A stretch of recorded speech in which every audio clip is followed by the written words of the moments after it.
what it's going to be worth to the buyers that are going to be in a situation where they would be willing to buy it. Okay, by the way, we are live. My camera's finally working here. So, for my audience, I got Colby Parker, Keller Williams. He's a realtor, and he was calling about just general questions on short sales. And it looks like my camera's going out again, which is fine. Let me go change this up. Um, so yeah, so Colby, what I my strategy, there's a lot of moving parts of a short sale. Um, the biggest thing is the appraisal. Hmm. Okay, the appraisal is probably the most important part of this short sale because they determine um, the type, or they determine the price that they'll accept off that appraisal. Okay. Okay. So the bank is going to do their own appraisal. Yes, they will automatically order an appraisal. Okay. Okay. So, I think we should probably go in reverse a little bit. After we talked about the authorization form, right? We said, once you get a homeowner to potentially want to do a short sale, you get the authorization form, right? Not only do you get a long-term authorization from the bank, so that way you can talk on the seller's behalf for a longer period of time, you need to get the mortgage assistance form. Okay. Okay. So that's huge because they cannot order an appraisal till all those documents are received. So when you Okay. say mortgage assistance form, what does that do? And So basically, it basically explains their situation. okay. Okay.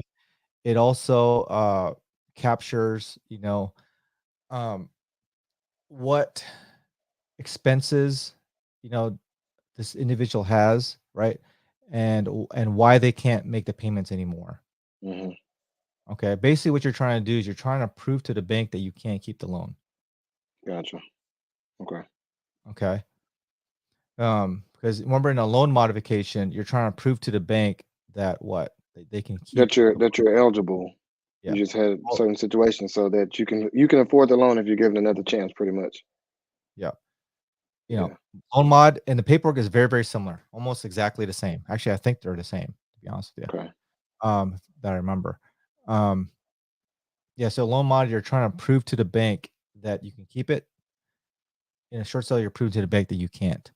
Okay, so it has all the documentation in there. You got to put a hardship letter in there. You got to show um, your pay stubs, right? Right. Uh, like I said bank statements, pay stubs, any kind of other income you're getting. You know what I mean? Any social security payments, and it's all listed on the mortgage assistance form. There's no guessing. You just go down that list, right? Check off all the different hardships, and then on the next to it, it'll tell you what documents to prove that, Okay. right? That type of All right. hardship. So say they're in a situation where they don't have a job anymore. They don't have any income, anything like that. So I mean, we just say, hey, they don't have anything at this point. They lost their job. Mhm. Um, Yep, I whatever. would Just show that proof. I would show proof of that, right? okay. Any All type right. of proof to show that you said you can't keep making the payments anymore. Right. Okay. It's really, really simple. So once you get all those documents, like I said, we don't got time really to go through a couple of the mortgage assistance form because I got so many of those we can kind of go over. But maybe on next call, we can kind of go over some of the different documents and all that. Hmm. But yeah, once you fill all that stuff out, send it to the bank, they'll order an appraisal, and then off the appraisal, they'll determine what the payoff is, what they'll take. Okay. Okay, that's All really, right. I said this. That's in general terms. That's it, really. You know, Okay. um, once you get once you determine what they'll take, then you can put an offer out there, right? I think a lot of times is some realtors, they'll once the seller wants to put on a short sale, they'll automatically put it out on the market, right, as a short sale, right? Mhm. But, at a certain price that they're trying to get at, right? Mhm. And and sometimes, you get these sellers, or I'm sorry, these buyers are bombarding these realtors with, inquiries and stupid offers, right? You Mhm. know, but you don't know what the bank's gonna take. So why would I waste my time answering these phone calls, wasting the seller's time, with these offers? You know, I would wait till you find out exactly what the appraisal is, because then you could determine exactly what the bank will take. Okay. Bank has strict guidelines what they'll take. They're very black and white. Mhm. They're not just guessing.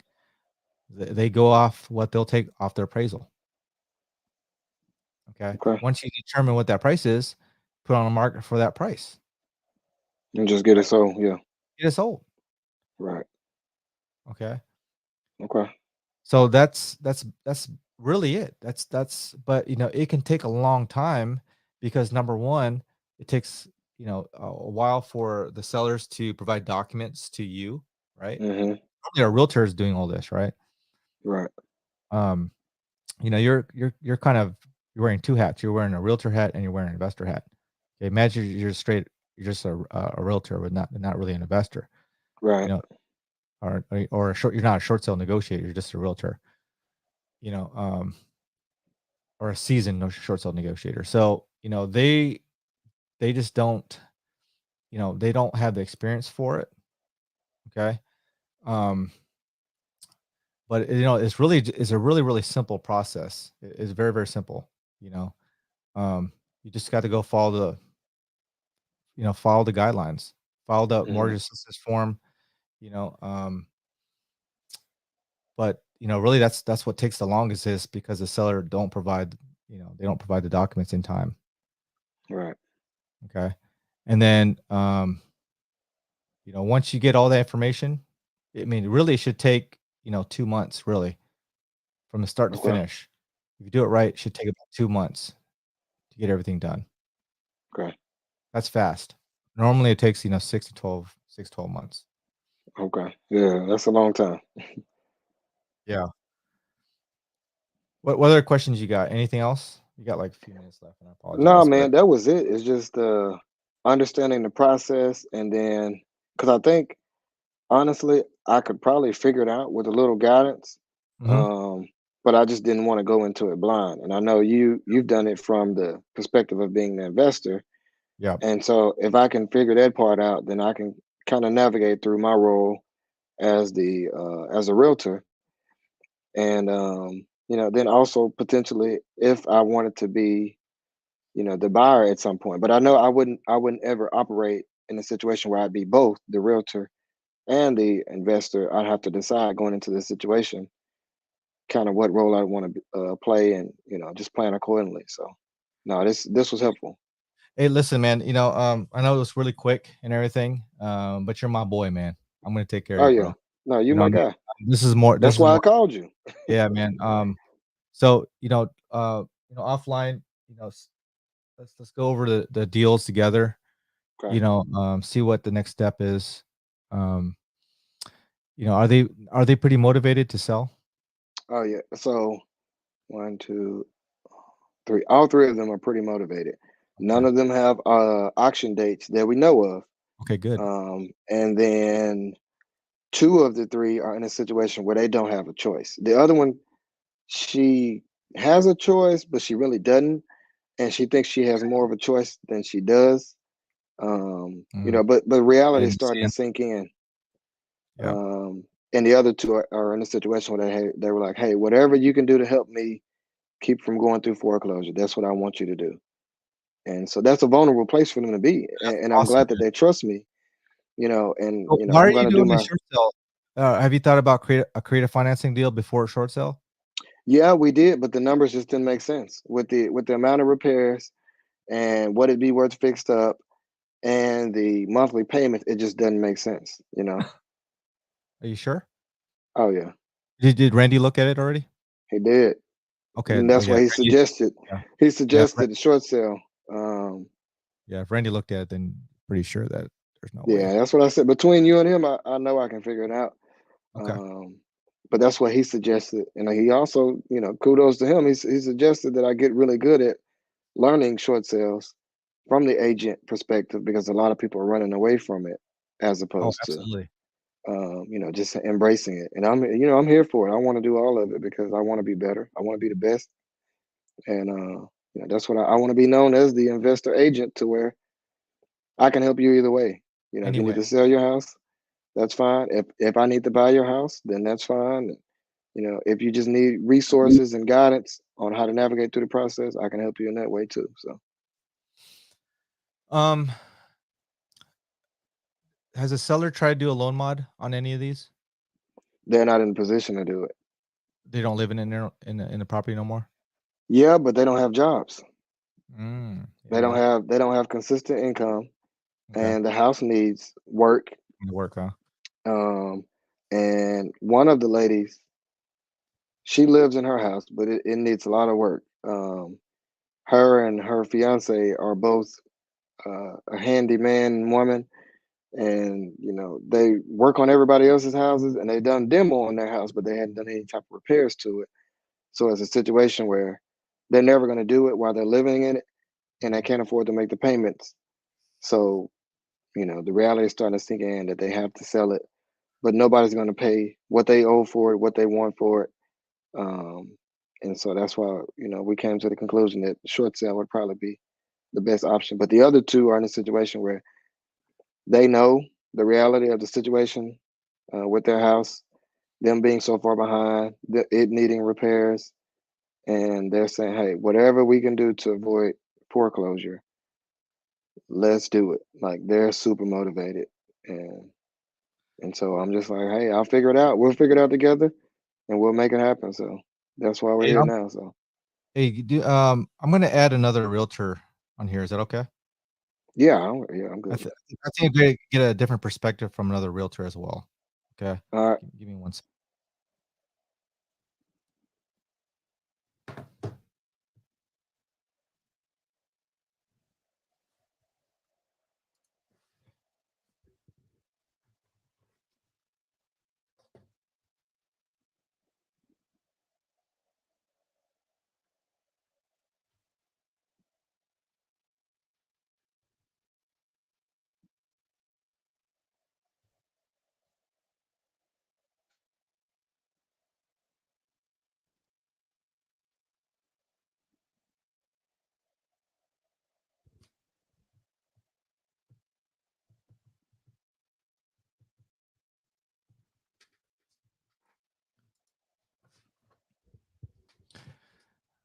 Are these properties in, C class neighborhoods, or are they B or A? What type of neighborhoods are these Um, property? Are these lower? I mean, one of them, I would say it's more. It'd probably be lower B, high C, but the other ones are in lower areas. But I Lower? mean, in this part of Arkansas, Is it in Jonesboro? uh, Where is it at? yeah, it's in the Jonesboro area. So two of them are in Jonesboro. One of them is outside of Jonesboro. Um, but I mean, just because it's C, D, whatever, doesn't mean that it doesn't really mean a whole lot here. You know what I'm saying? Because the Okay. price range, one of them is fixed up, probably like closer to like probably like 200. Um, Man, and the that's a other one C in class Jonesboro, neighborhood? That must be the B. yeah, I think that's what I said. I think it's like either lower B or higher C.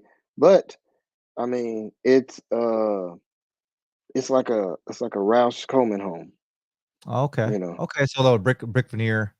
Yep, yep. Okay, so And those are so nice. I Okay, mean, I love those homes. yeah, so it's a decent home. Like I said, probably like 200,000, Okay. fixed up. But the other one is in it's more rental area, so probably closer to, you know, 90, 100,000, somewhere around there. And then the one that's outside of Jonesboro, fixed up probably around that same price range, 200,000. But it's in a more rural city.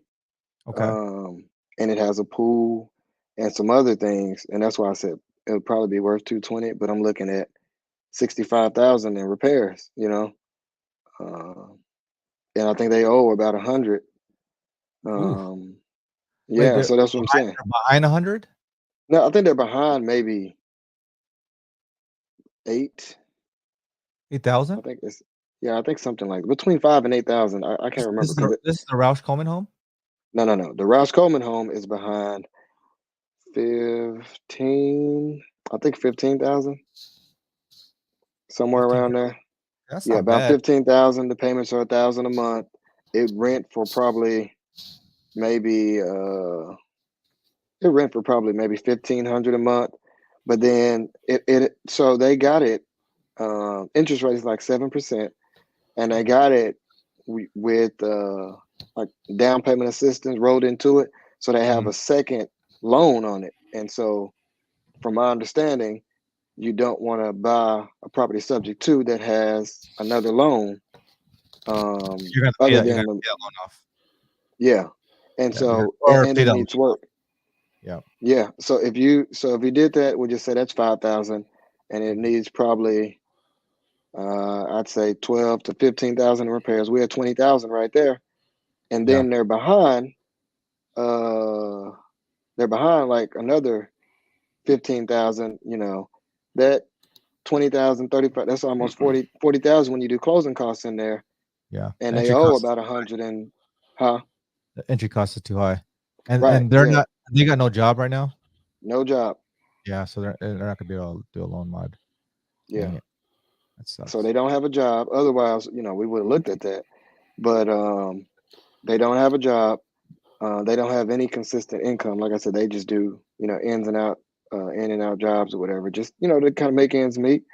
But, it's a situation where you can't, and, I can't list it on the MLS because the investors are going to want to pay, 120, 110, $120,000 for it at most, because of nobody knows what the market's going to do, the repairs that it needs, all these things. And then she owes about 148, 150. So it just doesn't make sense. Yeah, man, that sucks, dude. Uh, Yeah. that's unfortunate, man. But yeah, so short sale is probably the best way to do it. Yeah. Fortunately, you know. All right, so I got Brian Whitman. Thank you. I apologize. A little late. I think we had a 1:30 appointment, Brian. Right? Yeah. Apologize about that. But I got Colby Parker. He's also a realtor and slash investor. Keller Williams, right? Colby. Yes, sir. Yeah. So he's also trying to get into short sales. I do a lot of short sales, and I do a lot of creative financing, things like that. So welcome, Brian. By the way, I appreciate you coming in on the video. Um, do you have any questions, Brian? Just like a little bit about what I do. I'm assuming you talked to Joe already a little bit about our Actually, conversation. I haven't. All I Oh, saw no. was the post, and we usually try to meet on Tuesdays, and he didn't get back to me. Okay. If he gets busy on his 9 to 5, then we just don't get a chance to meet. Um, so that's why I was just kind of just following up with what Joe posted on Facebook. Okay, great. So what I do, so I'm a full-time real estate investor. Um, uh, did 20 years Air Force, retired in 2020. Been doing real estate since 2019, but really didn't get really into it. Didn't get my first deal, I think, till 2020, or late 2019, early 2020.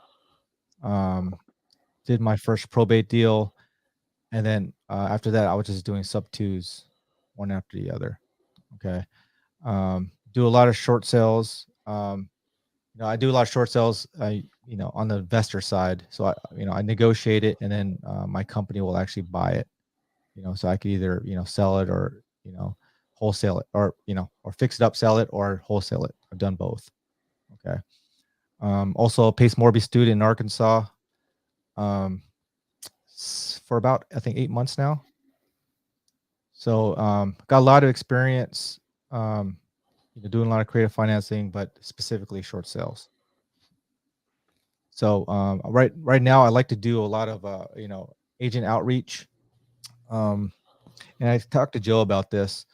Most of my deals were pre-pandemic, or right, beginning of the pandemic, when a lot of properties were expired. And by the way, Brian, this is the only view of my camera that works right now, so I apologize, man.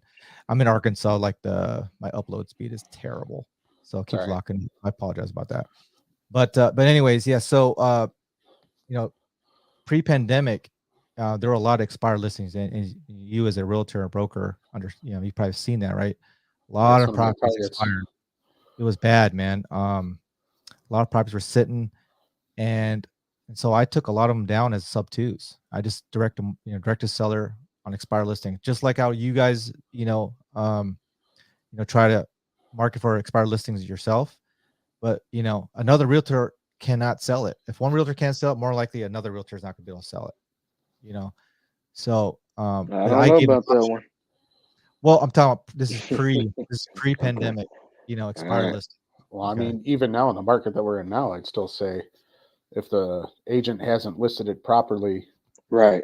like that's the only way that you're going to sell it as an agent is by Yeah, doing it properly. And even then, like it's just what's best for the client at that point. Like, for sure. Right. Yeah. you know, And a lot of these, issues with these sellers, they were very highly distressed, right? They were either,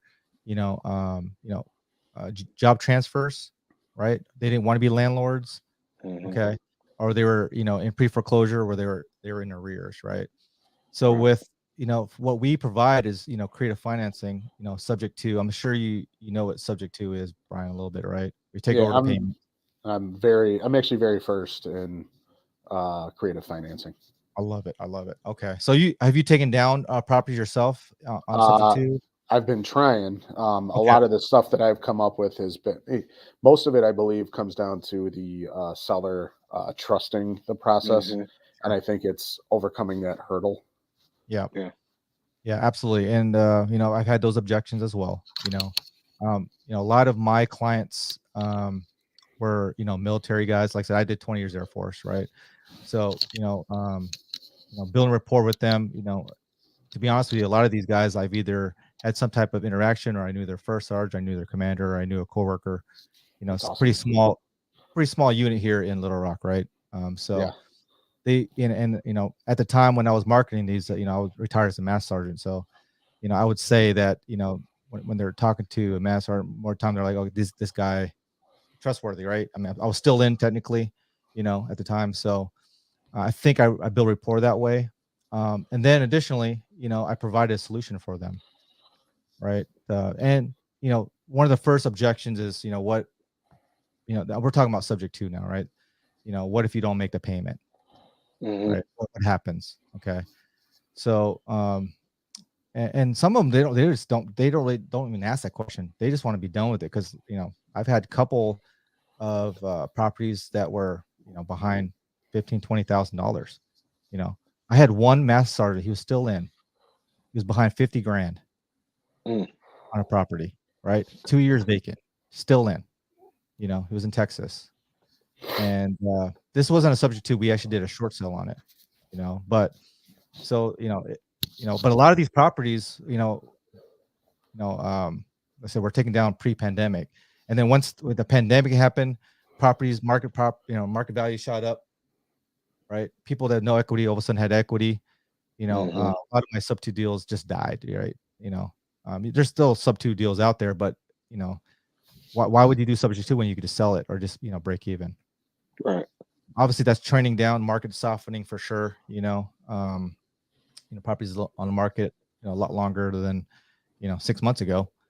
So I'm doing a lot of agent outreach, things like that. Explain to them like if one of those properties that expired pre-pandemic, if they would have came to me, if they would have known a creative financing investor, I would have paid their commission. You know, maybe not all, the full commission, but I would pay at least partial commission for it. And then still done a subject to. Everybody would have won on that deal. But most of the times they just let it expire, right? I mean, there's no sellers or there's no buyers, and it just let it go. Mm-hmm. So, and that's kind of what I told Joe on that. You know, and for him, you know, he can take potentially his realtor hat off and put his investor hat on and take, you know, these properties down himself. You know, he has a lot of access to a lot of these, you know, sellers who are underwater or just motivated to be, you know, to sell, you know, divorce or, you know, job transfers, things like that. So that's kind of what one of my end goals is, to virtually teach realtors how to be, you know, that unicorn agent. I love it. Virtually show them how anytime someone reaches out to sell their property, we can ensure that we can sell their property for them in whatever way that they need, Yep. and what makes the most sense for them. Mm-hmm.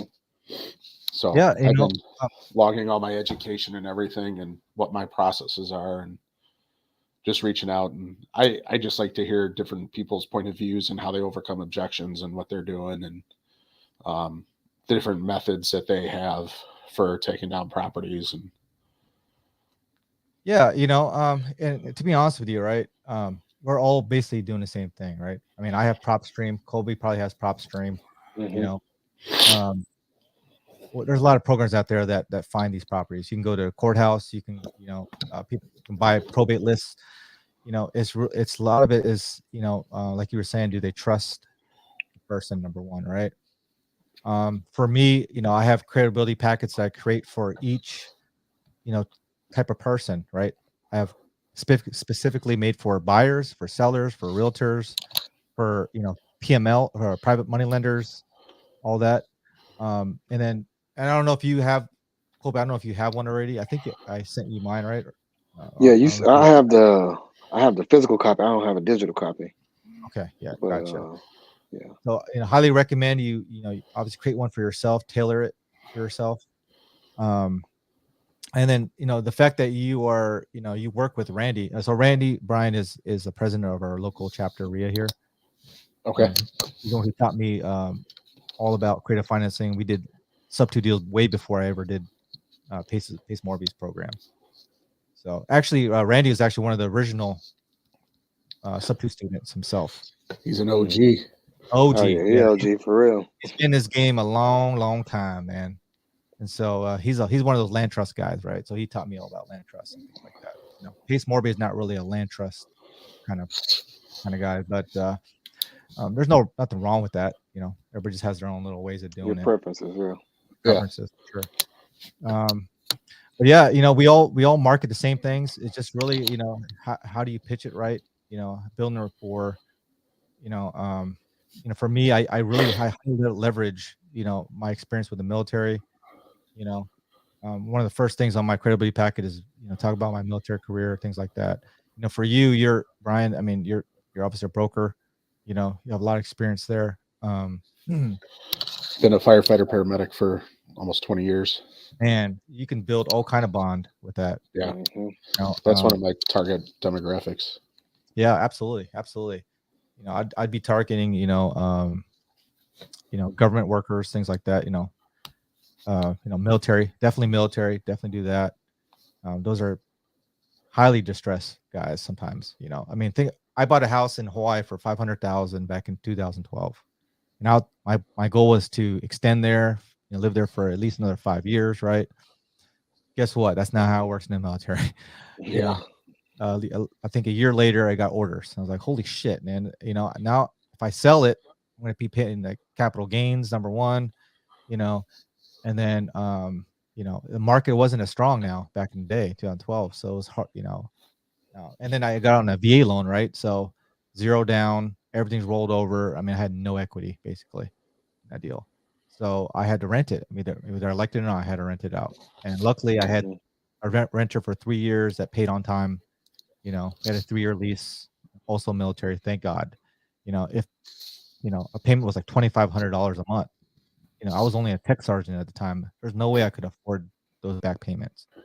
You know what I mean? So those are the type of sellers I'm looking for, because not, you don't always get lucky, you know, having good tenants. You know, so, you know, they may pay on time, but they may have like 3 dogs, 4 dogs. Now, you know, you gotta fix the flooring. You know, maybe it's an older property, maybe the HVAC goes out, right? That's been in the area in Hawaii. That was like 10 grand, easy. Say, at least. especially in Hawaii, you got to worry about Yeah. that.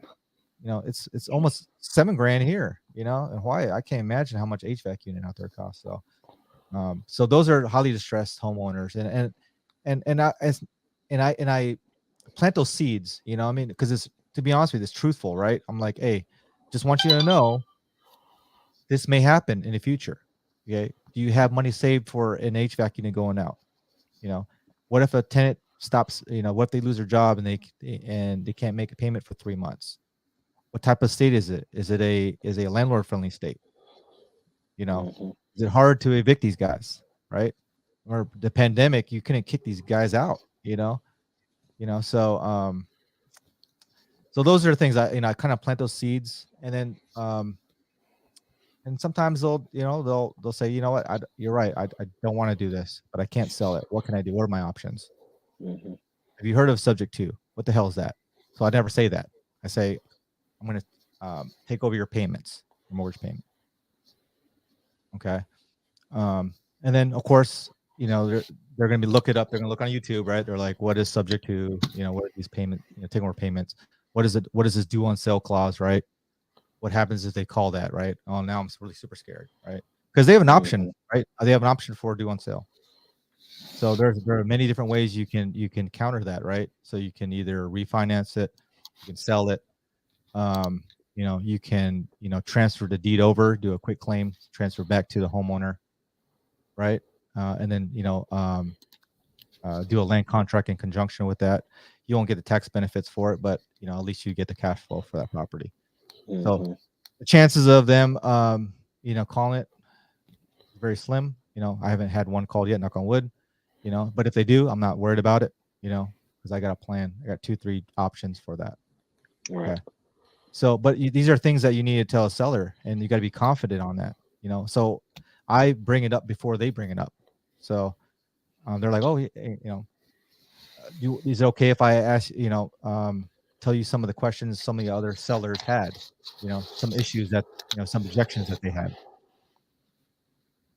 So, you have anything on that, Colby? I know you have some experience as well on, from Randy. Do you have any experience that you want to provide? No, I mean, as far as I know Brian said the whole thing about getting stuck.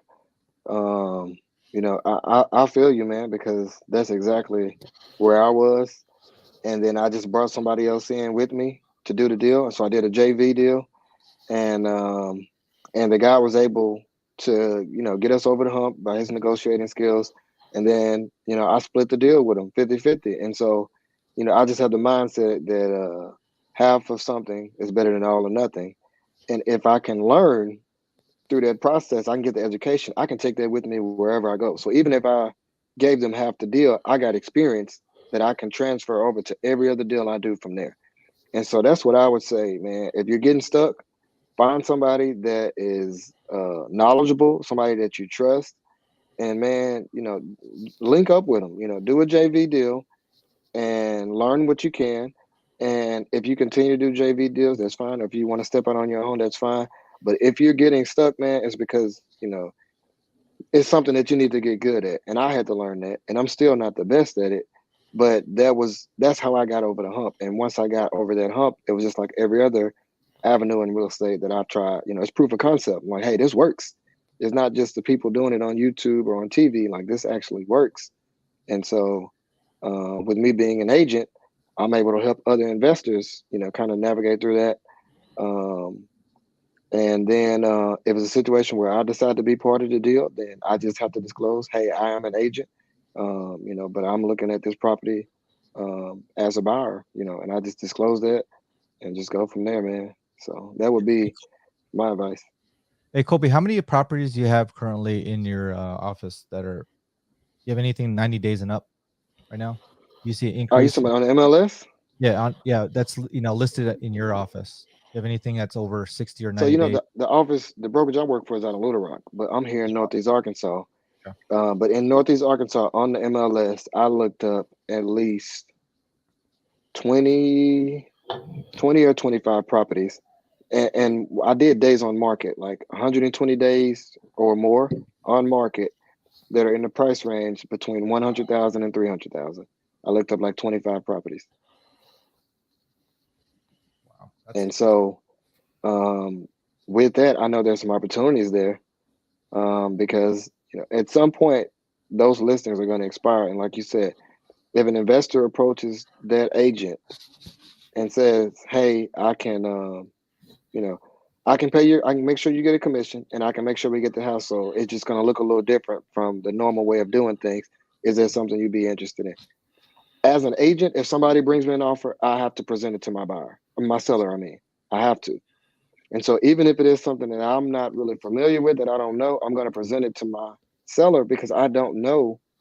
Of course, I know that, but I'm not going to disclose all the information about their situation. If they're in a situation where you give me a creative financing option, or I go to foreclosure, they're going to take their creative financing option, unless they're just somebody just going to put their head in the sand and act like it's not happening. And so that's where I see an advantage by me being an investor and an agent as well, because I can talk to other agents that are in that situation where they're just saying, "Hey, my person is willing to sell. They are motivated to sell. We just can't get it sold the way we need it to be." So Brian, what are your experiences on expired listings? So I kind of approach it from two different angles. I just kind of say, hey, would you like an agent to take a second set of eyes and maybe tell you if this is something an investor might be interested in as well? Okay. And then, so that's one of the angles that I use with that. That usually helps with expireds. It at least gets them to start opening up. Okay. I'm a big fan of trying to hit it before it becomes expired, though. In the Chicagoland market, if you're over 45 days on market, you're stale. And mhm. so That's good. I hit 60 days, between like 60 and 90. That's I try to hit that sweet spot for me.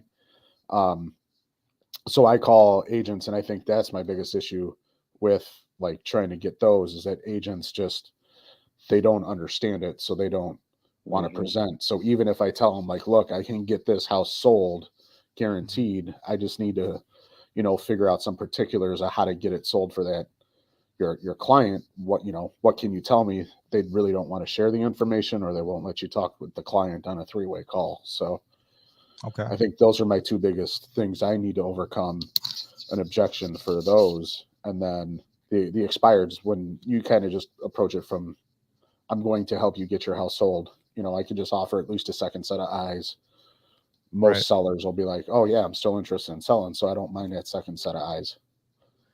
So in Chicago, like during the peak of pandemic, when properties were selling, 15-20% over market, right? Sometimes I'm assuming, Dallas was ridiculous. Even Little Rock was ridiculous. There was this bidding wars. I mean, it was a hot property. You're getting 20 different offers sometimes, right? Yeah. Was that very similar in Chicago, I'm assuming? Yeah, I think we averaged 12 offers per property Okay. in under 5 days on market. So Wow. I mean, over asking, I'm assuming, yeah, right? Way over yeah. asking. Okay. We weren't that bad.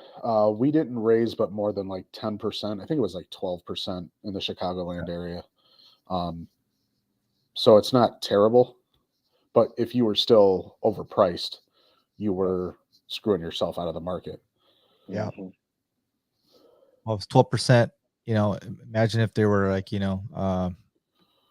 FVA loans, right? Rolled into the loan, right? Or closing costs rolled in, zero down, 12% over market value. I mean, imagine in the next year or so, if that individual tried to sell, it might be a little bit tough, right? What do you think? Oh, it's going to be hella tough. That's why Yeah. I'm like really like trying to get my footing on creative finance now, because I know the next 2 to 3 years, if you don't understand this, you're not going to be able to improve No way. your property, your portfolio at all. And if you can't figure out how to help people sell their house, like Yeah. you're not going to be a good agent. You're not going to last long either. So So how would so say you have a property that's most properties, are these 6-month listings?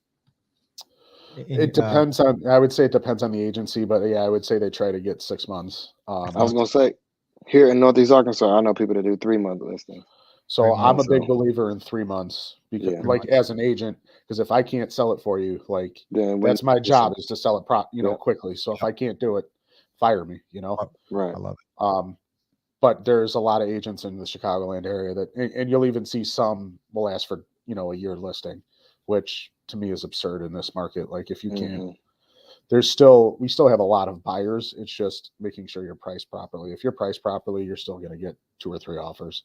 It just may Right. take a week. Right. Mm-hmm. So once you start seeing maybe, 3 weeks, 21 days on market, you start saying, uh-oh, that kind of around 21-day mark or so, you're like, what's going on? Why are Yeah, there you no should be. offers? You should be. Yeah. Because I was So, gonna say the average days on market here is it fluctuates between 33 and 35 days. So anything after that, I'm watching it. And then when it gets yeah. closer to that, 60, 85 days, I'm still watching it. But I'm planning on, hey, if I was to look at something like this, what are the numbers? And then if it's a longer listing, like, 120 days, then I know, hey, they probably have a 6-month listing. So their time is running out. Um, and so I'm looking at it for myself, and then I'm looking at it for other investor clients that I work with. So Brian, how would you present a seller financing deal to your clients? Say it's at 21 days, or say 30 days, say 30 days, right? 30 days. Said 45 Um, days is mainly, so whenever I even go to a list, I kind of start planting those seeds beforehand. And I always kind of listen to what their objections would be beforehand. So I try to alleviate a lot of that stuff before I even present it. So it kind of depends on what's going on with the person. But let's say it's an owner occupied. What I would do is I would kind of listen to the most common objections, which I'm gonna assume are gonna be right now. How soon can you close? Pay off the loan, and how much can I walk away with? So if I can kind of alleviate those objections and say like, hey, I can get you the 20 grand that you're looking for and close in 3 weeks. How would that sound if I could get this closed for you and have me purchase it? Is that something you'd be interested in? yeah, okay. Yeah. You as the realtor purchase it. Yeah. If Okay. you're saying, so it sounded like you were saying I had the Yeah. listing. Okay. Gotcha. If I didn't have the listing, if I was going to another realtor, so actually the way that Colby just kind of said something made me think of a great way to present it to a realtor. And I would just ask them like, hey, I see that you've been sitting at this listing for a while now. You're probably about at that point where you're going to price drop it. If I could purchase this property from you and make it work successfully, it might be a little creative, but what would that look like to you? How could I make that happen? And I just asked them to kind of spell it out for me, like what I could do to present an offer for their client that would be successful. Right. So, we talked about, sellers that maybe had no equity, right? Or little equity. We can also do, subject twos with high equity as well. Okay. So, we call that in sub two, we call that a hybrid method, where we take over the first position, right? And then the seller will carry a second position for the equity. Okay. So, the benefit for them on that deal, and we'll say there's no realtor on that for this one, on this case, right? There's no realtor on that. The benefit for them is they get all their equity, right? Now the thing is that the equity would be in terms, obviously, it's got to be a payment where that payment to the seller for the equity plus the mortgage payment has to be less than what our we're payment receiving when we either rent it or we do Airbnb and all that, right? Our monthly Mm-hmm. payment. So we got to have some cash flow there, and that can be tricky sometimes, right? Because a lot of times the sellers are like, "Well, I'll do that, but I want a freaking ridiculous amount of down payment. I want 20-30% down, or something ridiculous." That's Mm-hmm. just not going to work sometimes, right? So, but you got to throw that offer out there, and sometimes if they're highly motivated, they may be willing to do a lower down payment, longer term, things like that. And sometimes they even want a balloon payment. So they'd make way more. And if they want interest, they'll actually make way more money than, a regular purchase. Right. Mm-hmm. So it just depends on their motivation to sell. if they really need the money. If they don't need the money, that's great. I love people who don't really need the money. You know, Because you can people be who more are creative. savvy. Yeah, you know, they're more, you know, I love landlords. You know, I love people who own businesses. They understand the financing side. They see the value. They see the tax benefits of that, right? Because you know their tax liability changes, right? If they you know take a term payment, it's less burden for them on their taxes annually. So so you know that's just an offer that you know I've also done for sellers as well.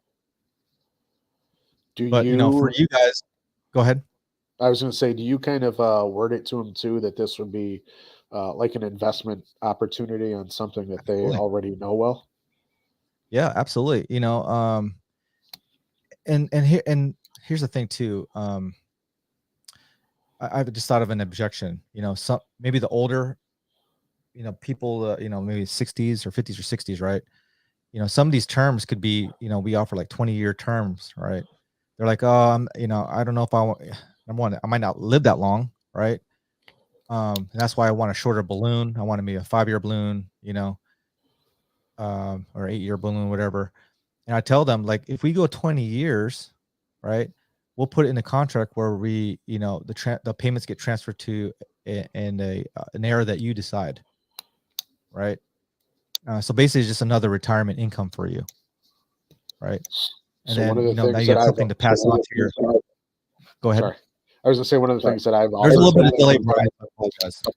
Yeah, no, it's all right.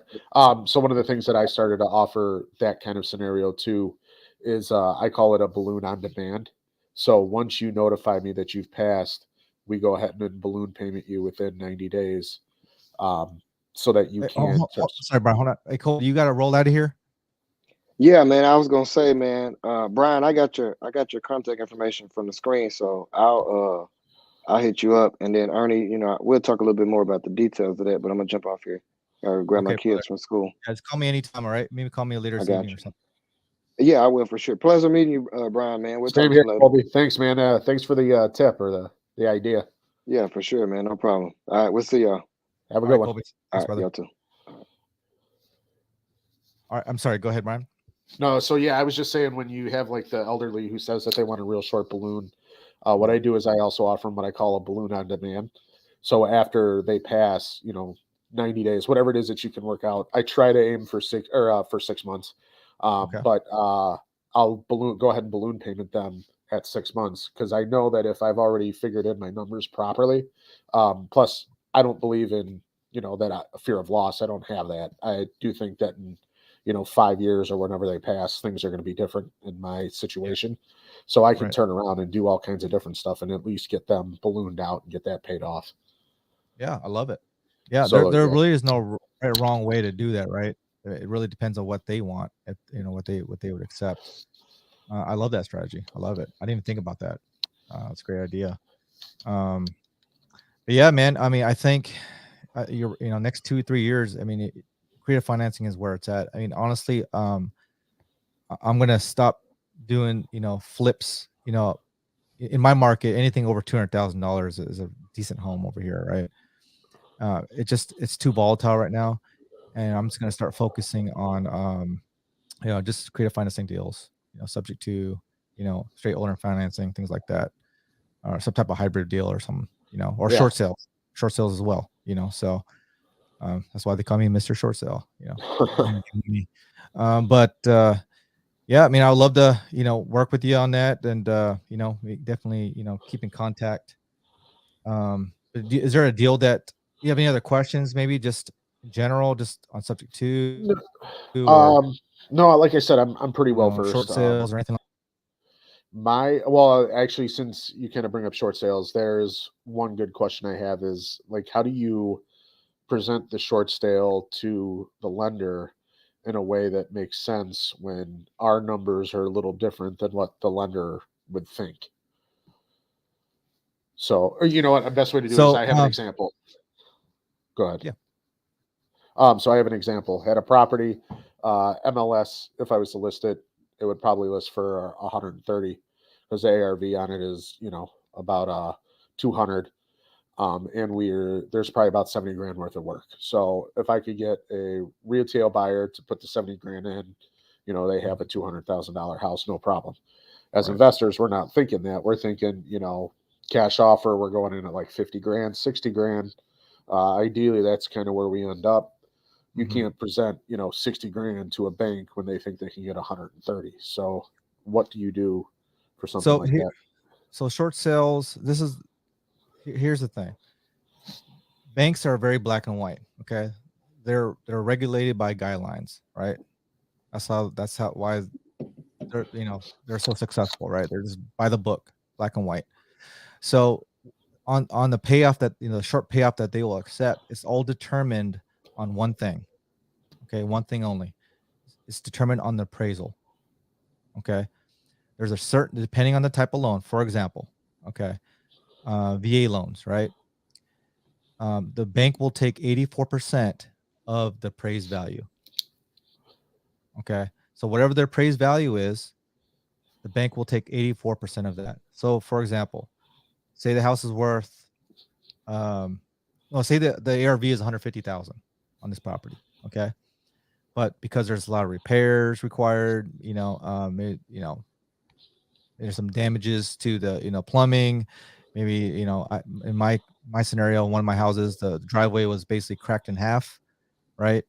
Um, a lot of safety issues. Made some, don't really count carpet too much, but just a lot of repairs required. Okay, it's been vacant a long time. Maybe there's some mold damage, water damage, things like that. Okay, so after the appraisal is done, because appraisal is the as is value, right? They don't care about the market. It's what is the as is value. So they'll use comps and determine what just like a normal appraisal. And we'll say the appraisal is $100,000. Okay, I have to determine all the repairs and comps and things like that. The bank will take $84,000 because it's 84% of 100,000. That's what the bank has to net. It doesn't include any realtor costs, all that. That's what you have to wire to the bank for them to say the deficiency is forgiven. Is that Okay. So what every is type of loan? It depends on the type of loan. So now conventionals can go, from what I heard, it can go as low as 80%. And those are like private banks, depending, right? Okay. I think go lower than that. But typically the industry standard is 84%. Okay. FHAs are 88% for the first month, right? 86% for the second month, 84% for the third month. Okay. So what is the key thing there? What is the golden nugget for investors? What I said to you, appraised value, right? So if you can say this, what if you work with an appraiser, right? And you have to be careful with this because you can't influence the appraiser, right? But there's things that you can provide to the appraisal, right?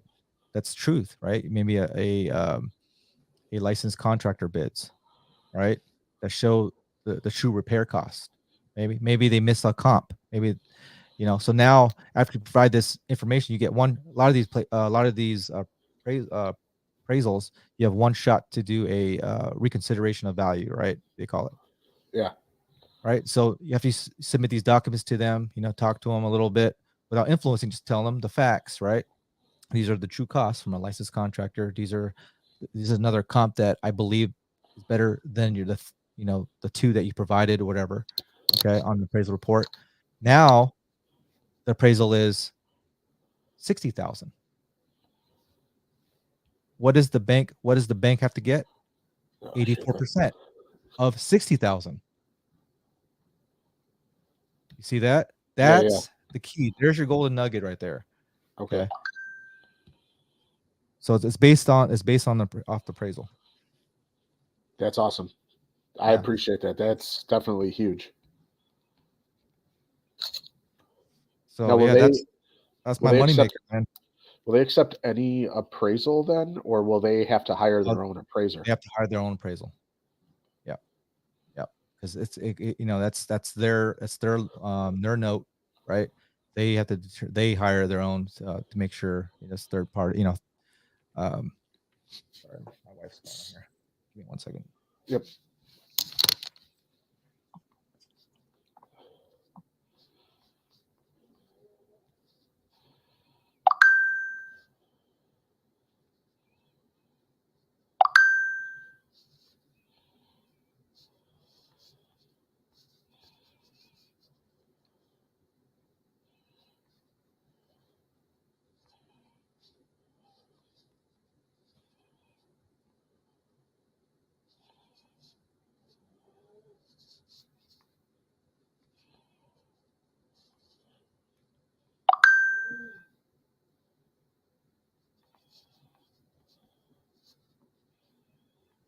Sorry about that, man. Oh, no worries. You know, I've dealt with a lot of commanders and first sergeants, but you never want to deal with an angry wife. You know, gotta make sure that you take care of them, you know. But Yeah. anyways, but yeah, man, that's, you know, so they have to order their own appraisal. So how do you influence that then? Well, so that's the area you got to be careful with, right? Because I've had appraisals saying that I was trying to influence them. At the end of the day, you can So do you like leave it a report laying around at the house? no, you just, because so what I do is I'll submit my reconsideration of value to the lender, okay? Because the appraisal works for who? The lender, right? Oh yeah. So I provide my reconsideration of value to the lender. Remember now, here's the one thing that's important is, in a short sale, who still owns the property? The seller, right? The bank does Yeah. not own it yet. Correct. Okay. So who do they have access to that appraisal? The seller? Absolutely, they do. Let's say that you'd assume. Yes, they absolutely have it. So what I do is after the appraisal, once I know the appraisal is done, I got third-party authorization, right, with the seller, and I talk to the short sale rep assigned to the case. I'm like, hey, once that appraisal gets here, please send me the appraisal. I want to review that. Okay, so I want to forward that to my realtor, because you got to have a realtor involved in a short sale. All right. So once I see it, I'm like, yeah, this is not gonna. I don't. It's too high. Because I'm still using my investor mindset where I'm using Mayo, right? The Mayo formula. I'm sure you know what the Mayo formula is, right? So ARV times 70%, depending on the area. Industry standard is 70%. So ARV times 70% minus the repair cost is the price that I have to pay for the property to make some money on it. Yeah. Okay. So I'm determining that formula on the deal, and if I determine the appraised value is too high, right, where I can't buy it at my Mayo, I have to somehow drop that appraised value somehow.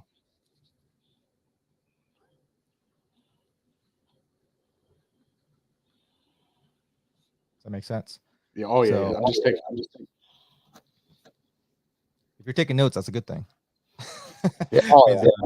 find some nuggets here. Yeah, that's some good gold nuggets there. No, that's awesome. That's definitely helpful, especially if you're not going to be able to take it over sub 2. Yeah. Yep. Because that's always a second. I obviously want to take it down myself. Under creative financing. Second would be a short sale deal. Yeah. I think it's mostly more helpful for the seller too to do it sub 2, so they don't have to pay the taxes on that difference in loan too. So Yep. The deficiency, because the deficiency is forgiven, right? No, you still got a potential.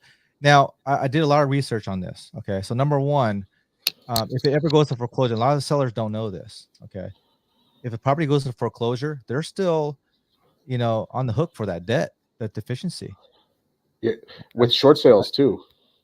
No, not with short sales. I thought So that the deficiency could still be claimed on the taxes by the there's bank. there's two different things there. Okay, so they're still obligated to pay on a foreclosure for deficiency, right? On a short sale. Yeah. Sorry. Yeah. Yeah. So for short sale, I make sure that the lender puts in the approval letter that the deficiency is forgiven. Okay. Now that deficiency still needs to be claimed onto their taxes. Okay. Now I did research on that, and you got to talk to the CPA, or their accountant or whatever. But that if it's considered how I interpret it, if it's considered a primary residence, which is, lived in it 2 of the last 5 years, they should not have to pay any taxes on that, on the deficiency. Interesting. Yeah. So I did a lot of research on that one. But yeah, and so it's a win-win-win for that seller.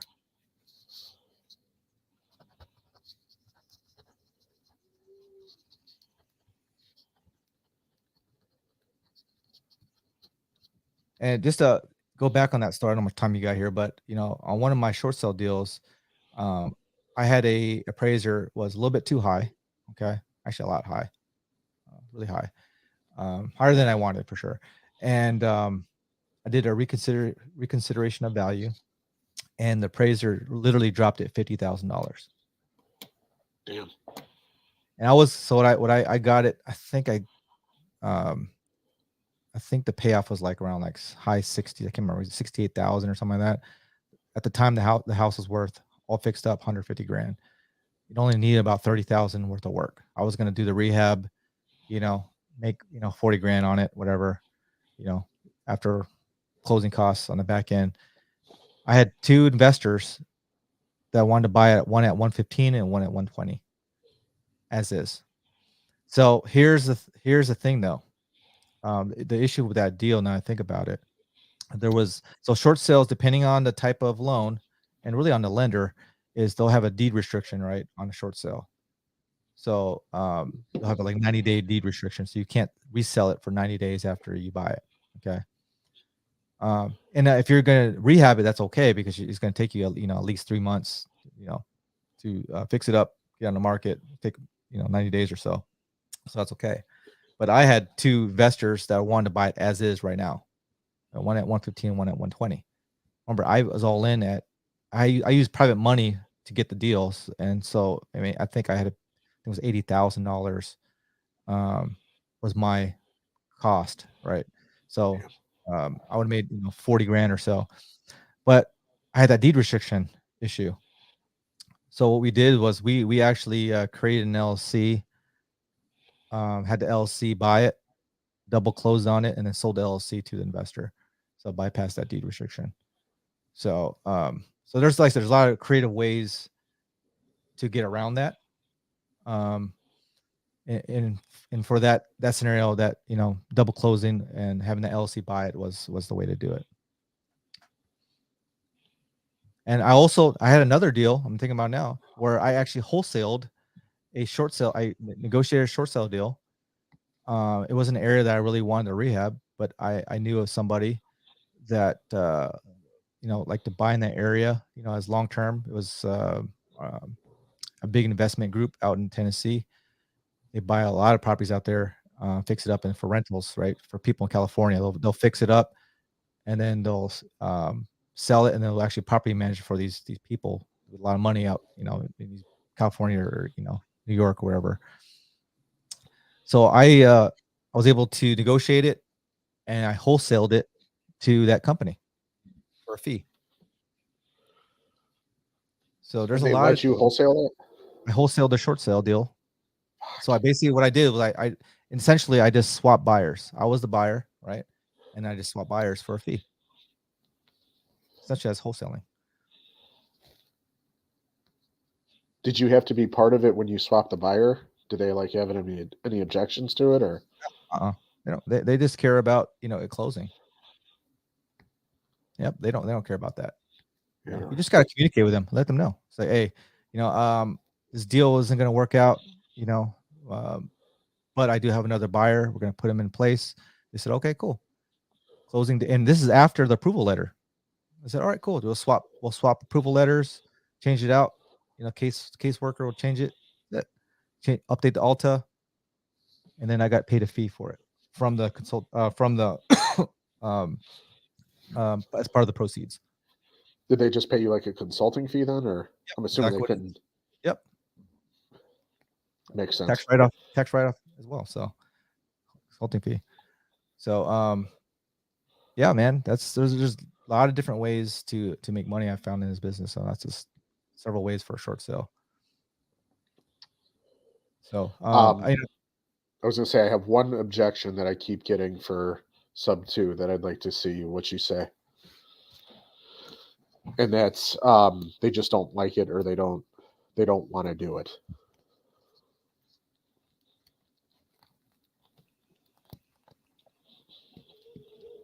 What's you're gonna ask me, or I did. No, I said they don't like it, or they just don't want to do it. oh, they okay, gotcha. My apologies. So their objections, they just don't like it. They don't want to do it. Yep. Okay. What I always say right there is, why don't you want to do it? Why don't you want to do it? What's wrong? So there's two things I found. There's two things that that they don't want to do it with you. Number one is they don't trust you, right? And the other is they just don't know. They don't know. They weren't explained it enough. Okay. So a confused mind always says no, right? One of my supervisors always told me that. For some reason, that stuck with me. It's true. It's like, if somebody brought that to me, I'm like, there's no way that's legal. I never heard of it. It can't be legal. How is it that you're going to get the deed and then the note still stays in my name? That doesn't seem right. How do you get the deed? How do you have ownership, but then the note still sticks with me? If I don't make a payment, how is it under my credit and not yours? I thought mortgage and deed are all the same thing. I thought mortgage, deed, title was all the same thing. In this business, I had to learn that. I didn't know that either when I first started. I thought that was all the same thing. Title, deed, mortgage, deed of trust. I thought it was all the same shit. So you have to explain it to them in a way that they understand, right? And then be ready for the objection. Like, what if I'm going to ask you, Brian, what if you don't make my payment? I'm okay with that, but what if you don't make my payment? How do I know that you're going to make my payment on time every month? What are you Well, going to say to that? there's a few different ways that we can go about this, and my preferred way is just to use your login for your payments, so you can turn around and watch every time that payment is due that it gets made. We're going to want to make sure that we keep everything the same. That way, it's no difficult, it's no problem. But if I don't make the payment, I set you up on something called a deed in lieu of foreclosure. We set up some parameters for it, but if I don't make the payment, you get this property back and you keep everything that I've paid so far. Okay. Yeah. So that's a pay strategy, right? Yeah. Amazing way to do that. Okay. So that's a good one. I'm glad you brought that up. And that will actually solve a lot of those objections. Number one. Okay. Number two is you tell them that you're going to hire a servicing company, right? So I've looked. That's the problem in Illinois. There really isn't an Illinois servicing company. Yeah, so that I'm not familiar with. I service my own notes on my end. Okay, and that's what joining Sub 2, I learned about servicing companies. To be honest with you, I was never taught to use a servicing company to mortgage service my notes. Okay, I think it's a good idea to do it. To be honest with you, especially if you want to sell the note, right? You want to show that it's been serviced for a certain amount of time, and then also if the seller wants to get another mortgage or another property, and they need proof, right? It's nice to have a service company, print out these are all the payments that were being made on the property, right? So don't count it as so it should be counted as income, not debt. Yeah. No, I agree with you 100%. It's just I haven't, and I've reached out to a bunch of different people about finding servicing companies, and the servicing companies that have always been referred to me don't service Illinois properties. That's what I heard. There's certain places I don't know about Illinois, man. Yeah, I'm not sure. Let me find out. I know somebody in Sub 2 that might know.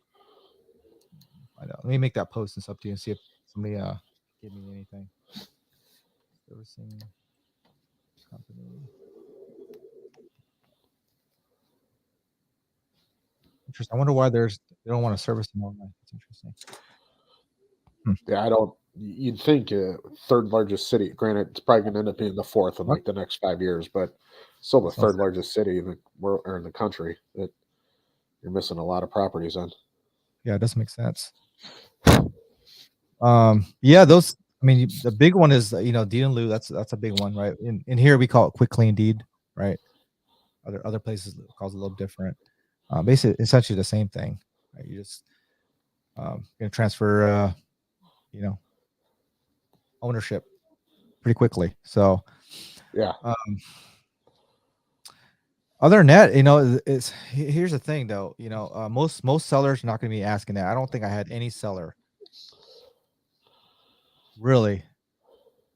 I can't think of one. Maybe one that asked, what if I don't make a payment? I mean, these individuals, were distressed, highly distressed. They had no other option, or their option it's not the option that they wanted. Okay. But yeah, so if they're not truly motivated, it's going to be a hard sell, number one, anyways. So you're going to have to, say those things like about the deed in lieu, servicing company, things like that, to kind of help them, help that objection.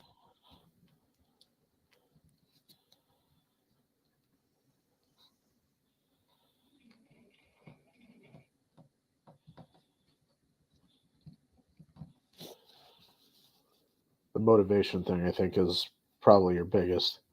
That's what I was just taking notes on. It's Yeah, probably a really good point. yeah. I thought I had one, and this lady, she didn't have much equity. It was enough for me to just kind of pay her out, and I told her I'd take that payment over. But she was worrying about buying a house, actually in Missouri, right along the Arkansas border. Mhm. And so she's like, "Well, what am I going to do to buy the house?" So When was she going to try to buy the house right away? yeah, Yeah. so So I tried to alleviate that concern, but there's just that can be a little bit tough. yeah. Um, I Um, did do. I couldn't come up with a way to overcome that objection. yeah. I honestly haven't had one like that yet. I mean, one thing is, they would have to wait. So what I would probably do is this, Brian, is I would talk to their lender, her lender, Uh, right, and say, okay, great. Do you have a preferred lender, or maybe? And I'm assuming you have plenty of lenders, right, that you have a great relationships with currently, right? You have a couple of lenders that you have pretty good. oh, me personally? You personally, yeah. Oh yeah. That will service, uh, or that will lend out in Missouri. Yeah, I know two for Okay. sure too. So I think what you should do on this one, this is pre-game in here, be preventive, is I would start having a conversation with those lenders, that you have a great relationship with, the one who, has that kind of power, right? And explain to them what you're trying to do. Say, hey, listen, um, I'm gonna be potentially, taking over a mortgage payment. Okay. They may be like, well, I mean, I said most lenders are gonna be like that's like they may not, they might frown upon it, but like I said, that's what I'm saying. Maybe find somebody that you have a good relationship with, right? Have that rapport with already, and just be upfront with them. Say, hey, I'm gonna take over this individual is in distress. Okay, the only way to solve this problem is for me to take over the payments. I understand there's a due on sale clause. Okay, I'm willing to take that risk, and these are my ways of solving that if they do call it. Okay. With that being said, all right, I'm willing. I'm willing to take that risk. What can I do, or what do I need to provide, um, for her to get that mortgage? Because she's thinking about getting it in the next 3 months or so, right? It's going to take about 3 months, probably, right? 3 or 4 months for her to So get a. she had it listed on the market, and she found me through a website, my cash sale website, and so when I Well, what presented I'm to her, no, yeah. So no, what I'm going to say is it's she already has it on the market, and I followed up with her, and it sounds like it's kind of under contract, maybe well, what like I'm it's saying not is closed out. her new purchase is going to take another 4 or 5 months. Oh yeah. It's going to take a while for her to find a property that she likes, for it to close, right? All that stuff. So it could take maybe 4 or 5, 6 months. I mean, it's not. I mean, it's not normally right away. after she sells it, her property she's trying to sell, and then get another one like a couple months later. It normally takes 3 to 6 months if she really wanted to. Is that right? I mean, do you agree with that? Yeah, I mean, I'm not totally familiar with like the Arkansas market, but I could tell you for sure, like you would still be looking when the house is under contract. And if you go Yeah. as an agent, like if you aren't ready to purchase, like if your house isn't under contract, it's a weaker contract. So if you're Mhm. presenting against someone else, you're in a weaker position for Okay. negotiating. So Well, what I'm trying to get at is this. What if we do this? And like I said, I'm just talking freely here. You talk to your lender, right, and say, well, we can get her another house, but we need to show proof that that debt is being serviced for 6 months. Okay, and we'll count that as income and not debt, right? To the when they do their DTI, right, on the new purchase. Okay. Um, and then just have and then work it out with them, and then maybe have that seller talk to that lender, say, hey, we got a lender that's willing, this is our plan to show that I'm making the payments on time. It's going to be counted as income and not debt for your next purchase. Does that make sense? yeah, You know, yeah, um, just kind of provide the solution before. yeah, price solution. Yeah. What if it takes? I mean, you could also pay for, and this could be a part of the entry cost. You can pay for a temporary living for 3-4 months for her until you get enough time where they can that debt is being showed as income.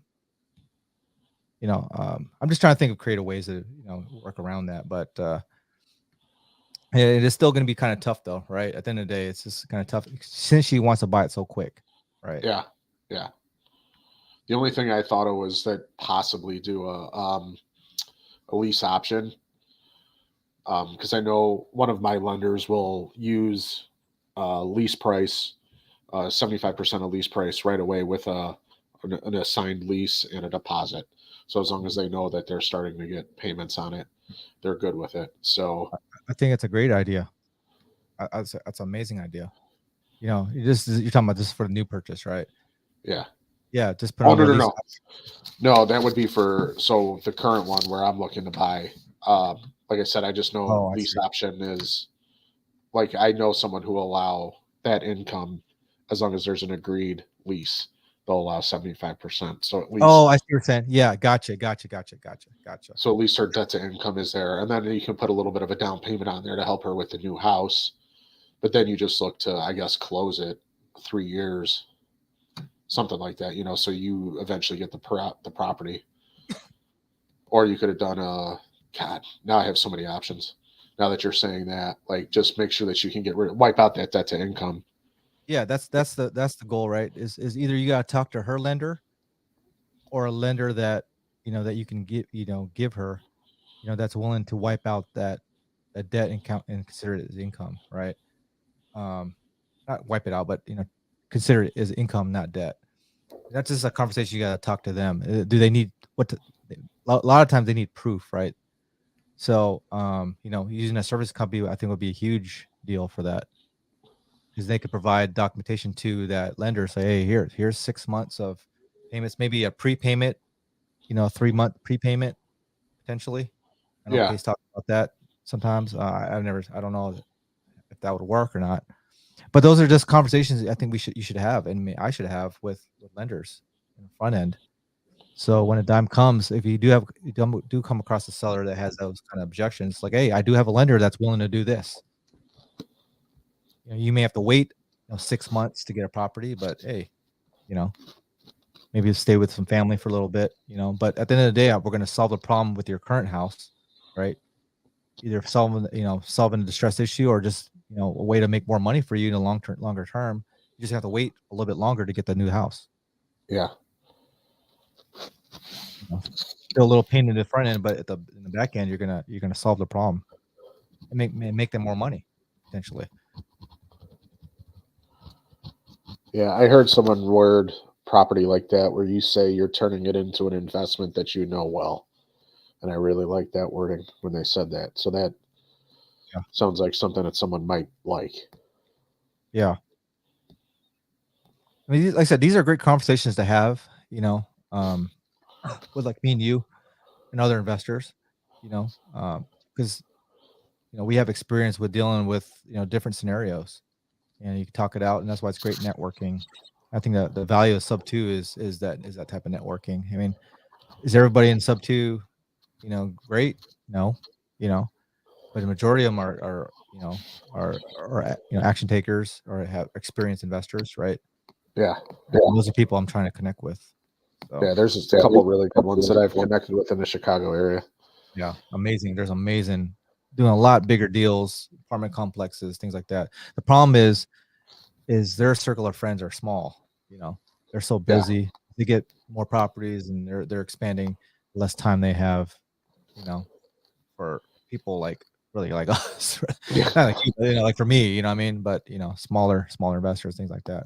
Yeah. So Well, finding those people that are willing to take the time, those are the people, man. I just try to ask as many questions as I can, provide some type of value to them, partner with them, show them that, we're trying to work together, try and make them some money as well.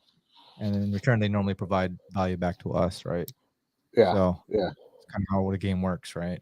So, Oh, yeah. Totally. And I totally buy into that. Like, it makes sense. You help, and I'm even willing to help someone first before they yeah. provide value back. Yep. And this is the reason why I doing my outreach on a creative financing group. I was blessed with somebody that was willing to take a chance on me. I mean, we partnered for 2 years, right? He didn't charge me anything. All he did was we did a very, very good contract where, we split all the costs 50-50, right? But he would show me everything, and because of him, I was able to buy all these sub twos and learn about lease options and, short sales, things like that before I even joined Pace. So, I'm like, well, I could do that same thing with other people as well, Yeah, I'm starting to find, or I found someone who's a cash buyer, and they're starting to read the tea leaves too, and they think that creative finance is going to be the way to go in the next couple years, and so they're like willing to partner with me if I Yeah. can kind of teach them how the creative financing stuff works. So Yeah. So yeah, amazing strategy, man. I mean, it works. I've done it. Um, I'm just trying to expand, trying to, build more, get more properties that way. The right deals, though. It's got to be very, very picky because I've dealt with properties that are not really in great areas, right? So, um, dude, I had one house, they burned my house down. I had a sub two holy deal, shit, owner financed it, they burned it down. Meth heads. You do your best to vet people, and it still happens. So that's what insurance is for. Yeah, it's part of the business, man. This is part of the game. It's only a matter of time, a matter of when, not if. yeah, Hopefully, it doesn't go that bad, but you do this long term. It's going to happen. You're going to see everything.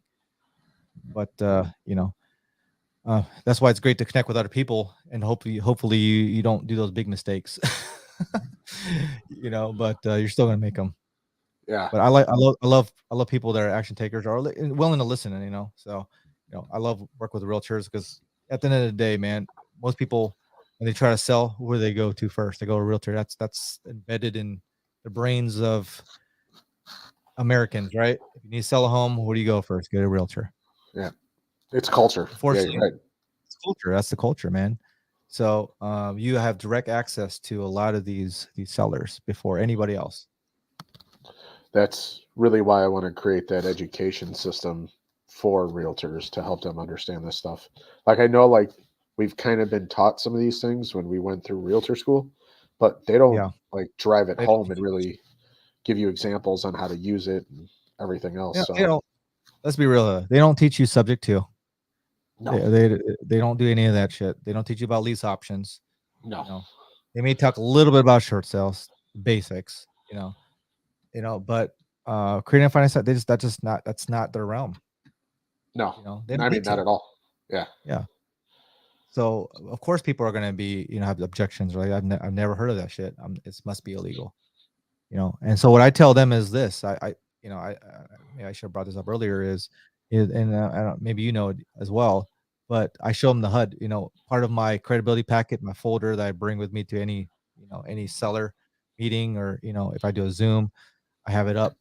I show them a copy of the HUD, right? It's not an Alta, but on the actual HUD. You know, that's still a legal document, the federal document. You know, line 203 and 503. What does that say? What's the house taken subject Subject to? to. Yep. You know, so if it's illegal, why would it be on a federal document? So, and then I also bring my, you know, my credit, a copy of my credit report. Yeah, I said that HUD, my LLC docs, proof of funds. It's all part. That's just standard documents to any kind of seller, you know, meeting. Do you have a digital God, what'd you call it?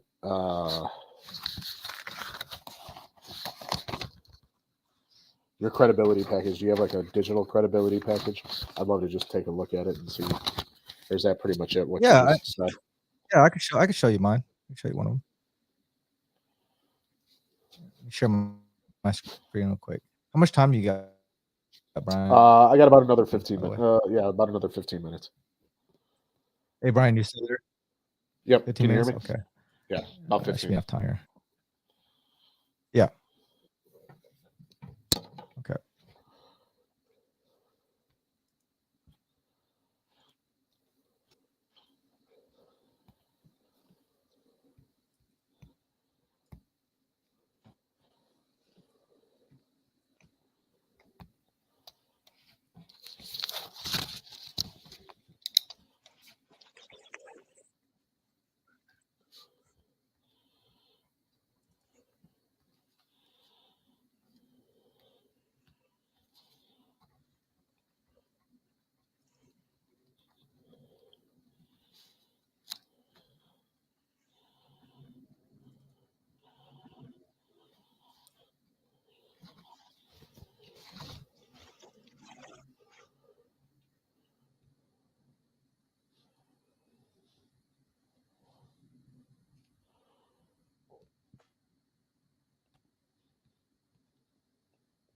Can you see my screen?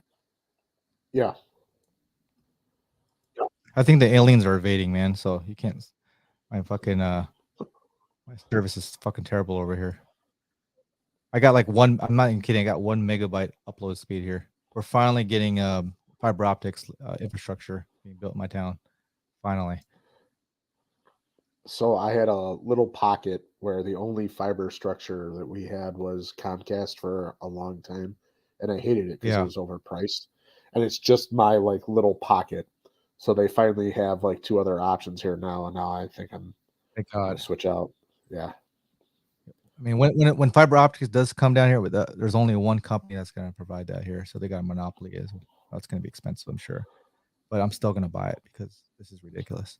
So Yeah, gotta here's have. this is my realtor. This is my realtor credibility packet. So you know, I have a little bit about my company, right? You know, a little bit about my background. Talk about, like I said, I like talking about my service in the military. You know, and then here's the big one is the real estate education piece of it. So I want people to know that I know what the fuck I'm doing, you know. So if I don't know, I can get with people that do know.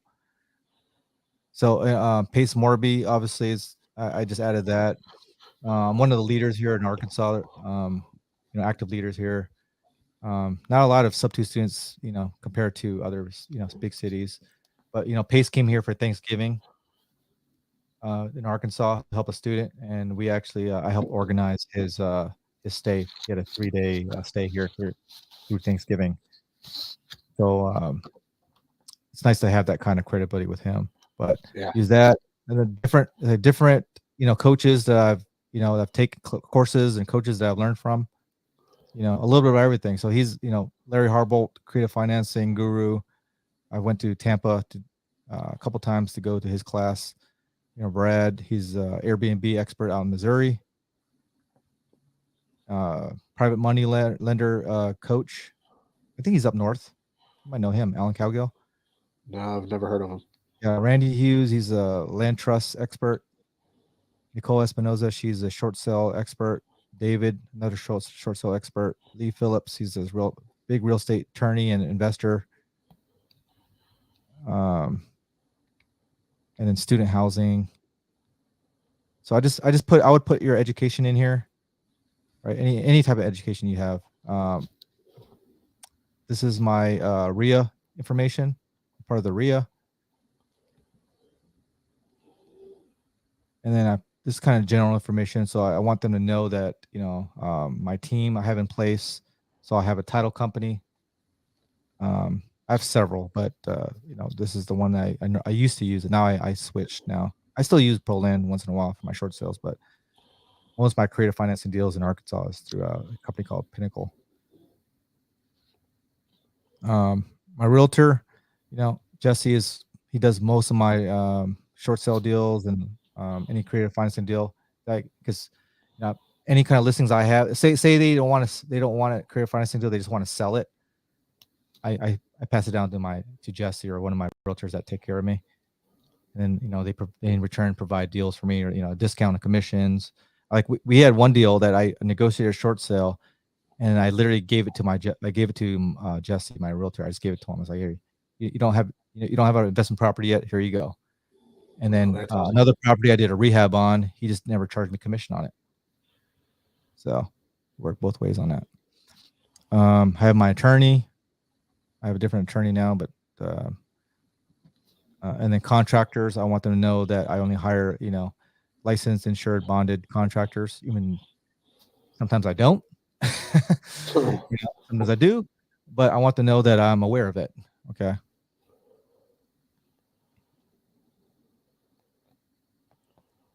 A little bit more about contractor stuff, and I just added this for me.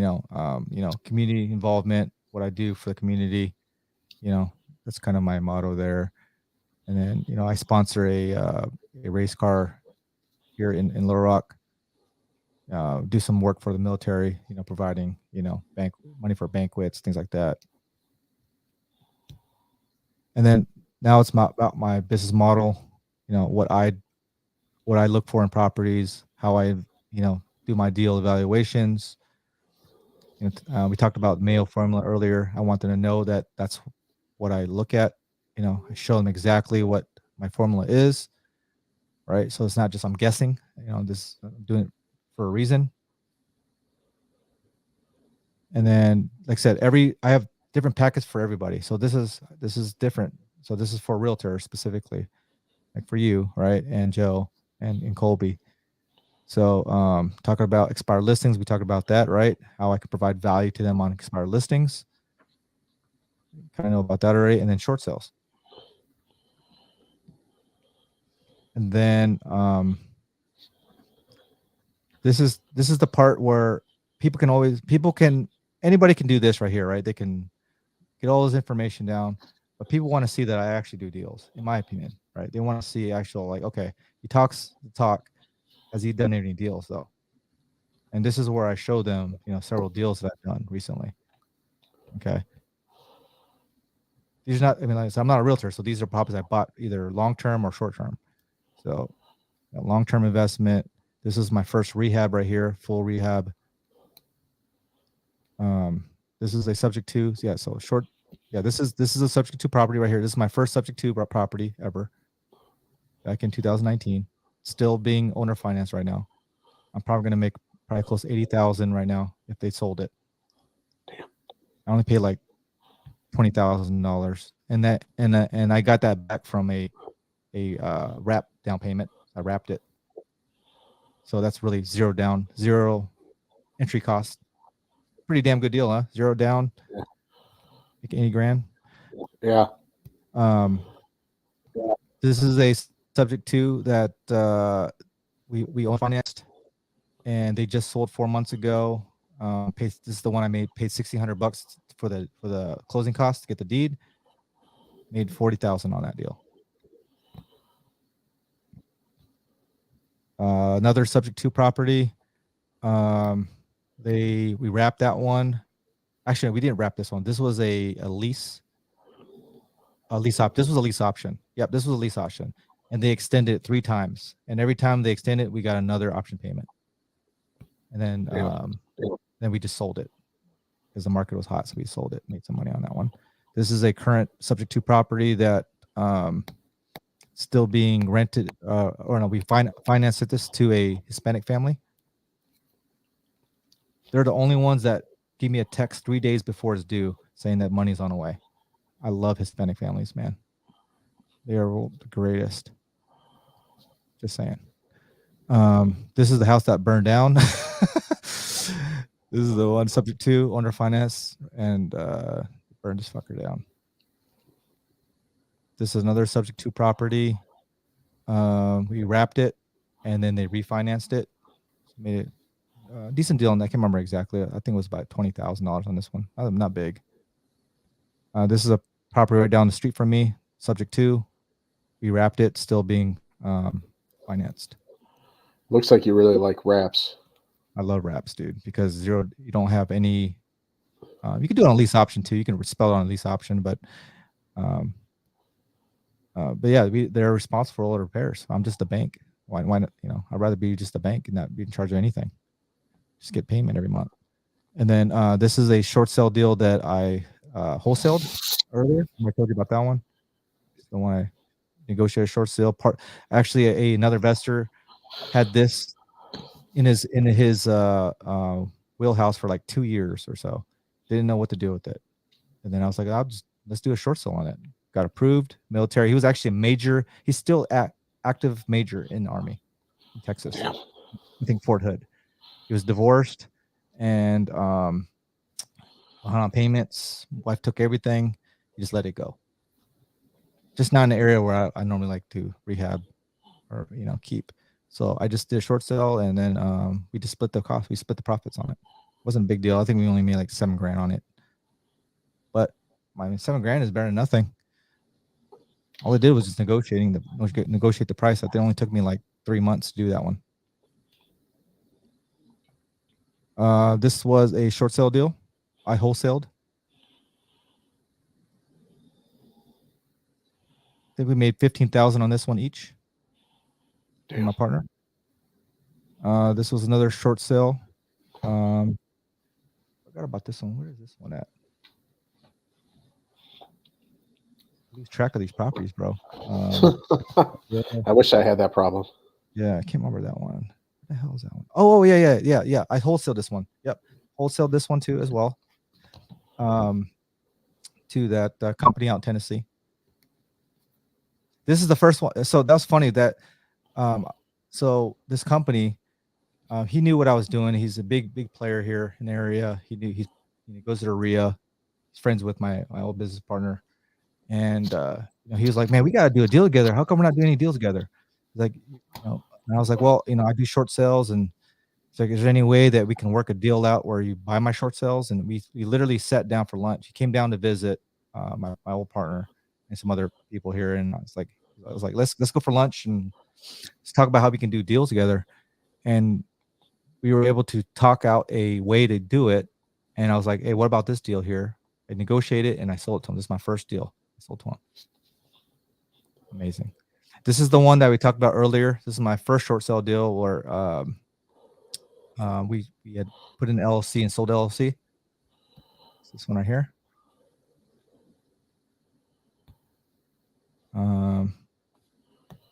This is another short sale deal that my Jesse, my realtor, I talked about.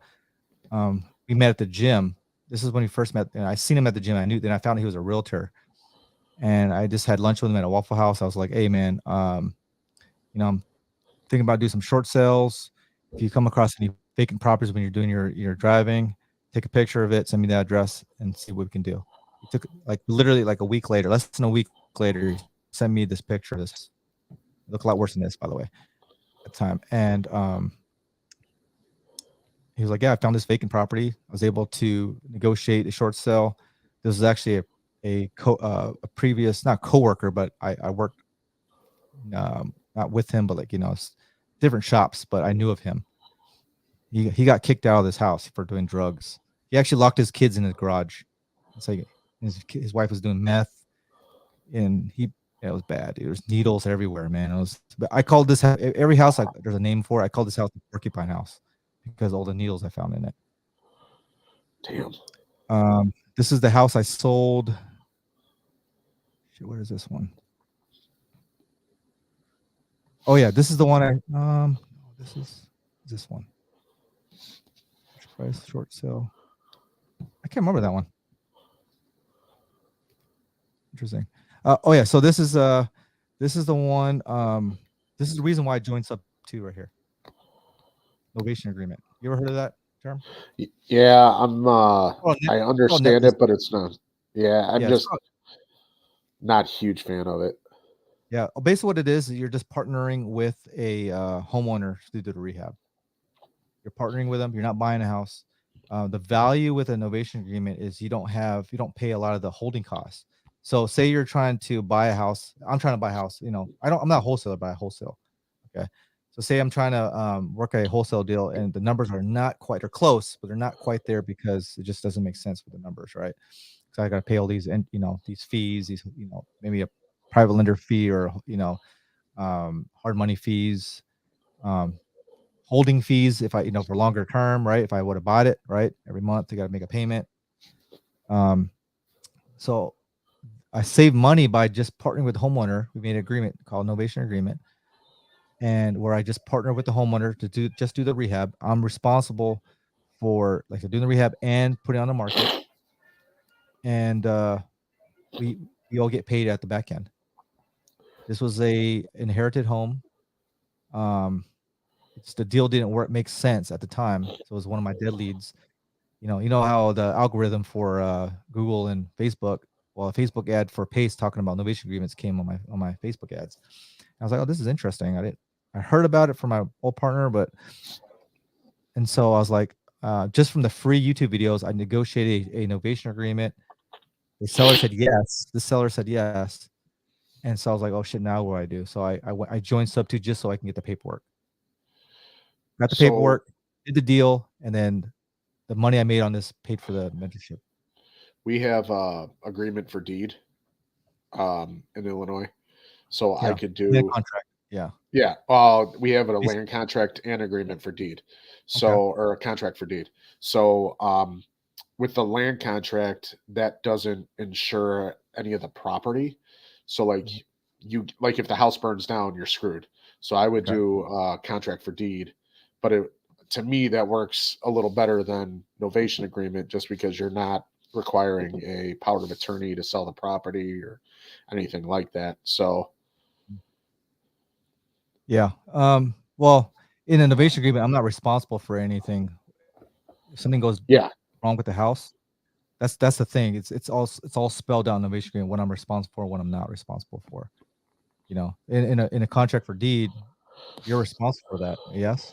Yeah. For any issues. Yeah. So yes, I mean that definitely would work. Absolutely. But I didn't want that kind of liability. I just wanted to do the rehab and make some money on it.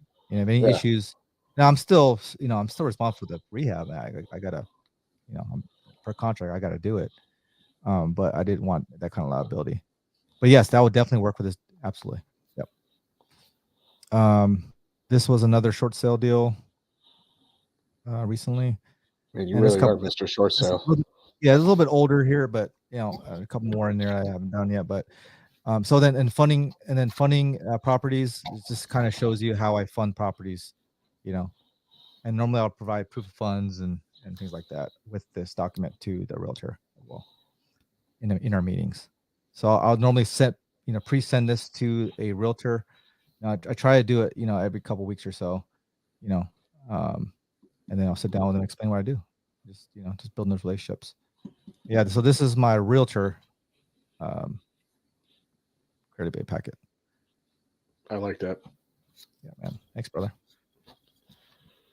I like that a lot. I know you don't got a lot of time here. Do you have any other questions? No, I don't think so. I think you've kind of definitely gave me at least a half a page worth of notes. So, excuse me, choked on all the smoke here. But yeah, You have any other questions? Just just shoot them to me, or you can call me anytime. Like I said, this is my full-time job, so. Yeah, this is what I'm hoping to make my full-time job. I mean, I still work at the fire department part-time, but Yeah.